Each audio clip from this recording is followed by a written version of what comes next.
তারেক রহমানের প্রত্যাবর্তনে নির্বাচন নিয়ে কেটে গেছে সব ধোঁয়াশা। তার হাত ধরে বহুদলীয় গণতন্ত্র পুনঃপ্রতিষ্ঠার আশা বিএনপির। যেই সংকট যে ষড়যন্ত্র জনগণ আশা করছে অ্যাক্টিং চেয়ারম্যান তারেক রহমানের প্রত্যাবর্তনে সমস্ত কিছু কেটে যাবে, ধোঁয়াশা কেটে যাবে। কিছুক্ষণ পর বাবার কবর জিয়ারতে জিয়া উদ্যানে যাবেন তারেক রহমান। সাভার জাতীয় স্মৃতিসৌধে জানাবেন শ্রদ্ধা, উচ্ছ্বসিত নেতা কর্মীরা।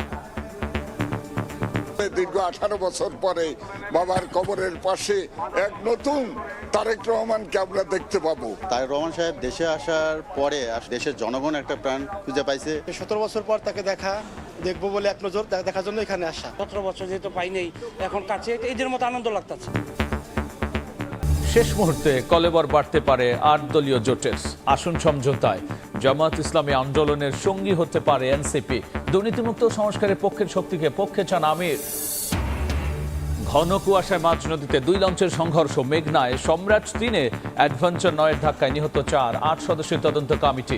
দায়ীদের বিরুদ্ধে ব্যবস্থা হুঁশিয়ারি। আওয়ামী লীগ আমলে আমদানি করা 400 কোটি টাকা মূল্যের 30টি বিলাসবহুল গাড়ি আনা হচ্ছে ঢাকায়। চট্টগ্রাম বন্দরে পড়েছিল 1 বছর। বরাদ্দ দেওয়া হবে বিভিন্ন মন্ত্রণালয়ে।